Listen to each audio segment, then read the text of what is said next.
और इस बीच एक बड़ी खबर राजधानी दिल्ली से आ रही है, जहां आम आदमी पार्टी के पूर्व मंत्री और वरिष्ठ नेता सत्येंद्र जैन को आखिर दिल्ली के राउज एवेन्यू कोर्ट से जमानत मिल गई है।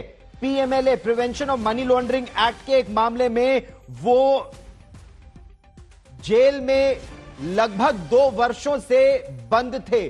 पीएमएलए केस में दिल्ली के पूर्व स्वास्थ्य मंत्री सत्येंद्र जैन को जमानत मिल गई है। सृष्टि ओझा मेरी सहयोगी हमारे साथ जुड़ गई हैं। और सृष्टि, किस आधार पर बेल फाइनली इतने समय बाद उन्हें सशर्त इस समय मिली है?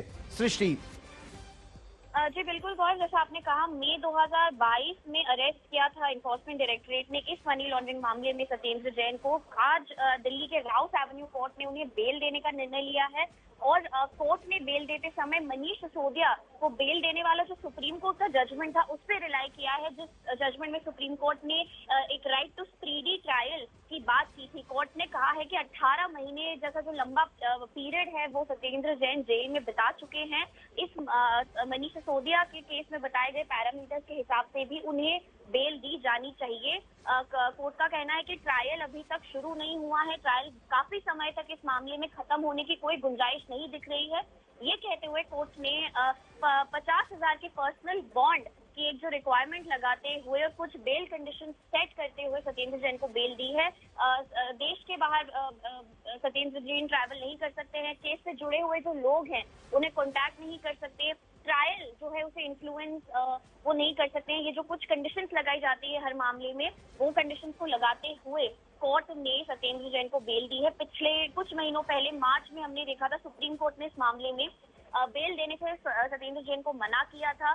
फिर से एक जो रेगुलर बेल थी है वो सत्येंद्र जैन ने trial court Rouse Avenue court के सामने फाइल करी और अब कोर्ट ने ये चीज को बहुत ही ज्यादा कंसिडर किया है कि काफी महीनों से जेल में वो रह चुके हैं। ईडी का कहना था, ईडी ने उनकी इस बेल याचिका का विरोध किया था। उनका कहना था कि काफी इन्फ्लुएंशियल हैं सत्येंद्र जैन और जो लोगों को इस मामले में इन्फ्लुएंस कर सकते हैं, ट्रायल को इफेक्ट कर सकते हैं, ये कहते हुए ईडी ने उनकी बेल पिटिशन का विरोध किया था। लेकिन कोर्ट ने उनके इस आर्गुमेंट को नहीं माना है। कोर्ट ने कहा है कि ट्रायल अभी शुरू नहीं हुआ है, कई समय तक खत्म नहीं होगा और मनीष सिसोदिया के मामले में सुप्रीम कोर्ट ने जो बातें कही हैं, अगर उन पैरामीटर्स को देखा जाए कि जो स्पीडी ट्रायल है, अगर पीएमएलए जैसा एक स्ट्रिंजेंट लॉ होता है, कठोर लॉ है, उसमें भी जब लिबर्टी की बात आती है तो ऐसा नहीं है कि हम जिस बिकॉज पीएमएलए का मामला है इसलिए बेल ना दी जाए। सुप्रीम कोर्ट ने जो मनीष सिसोदिया के मामले में पैरामीटर सेट करे थे, ट्विन कंडीशंस को लेके हो, पीएमएलए को लेके हो, राइट टू लिबर्टी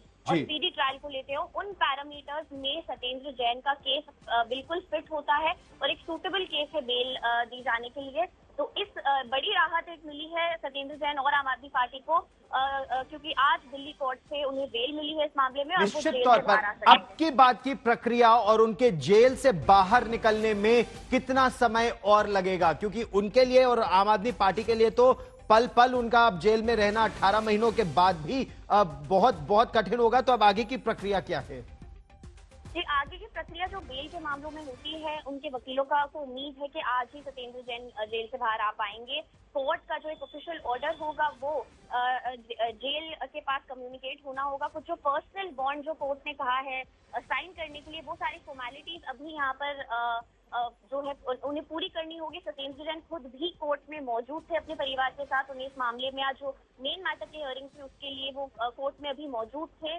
जब कोर्ट ने ये ऑर्डर प्रोनाउंस किया तो जो थोड़ी बहुत बेल बॉन्ड भरने की फॉर्मेलिटीज होती हैं, जैसे ही वो फॉर्मेलिटी पूरी होगी और ऑर्डर जो है जेल प्रशासन को कम्युनिकेट किया जाएगा, उसके बाद सत्येंद्र जैन जेल से बाहर आएंगे। आप इस खबर पर नजर बनाए रखिए। ताजा जानकारी के लिए सृष्टि मैं आपके पास फिर लौट कर आऊंगा। तो सत्येंद्र जैन को भी आखिर prevention of money laundering act के तहत मामला जो उनके खिलाफ दर्ज था, उस मामले में राहत मिली है, बेल मिल गई है। लगभग 2 वर्ष से अंतराल के बाद अब वो जेल से बाहर आ सकेंगे, मुचलका 50,000 रुपए का फाइल करने के बाद।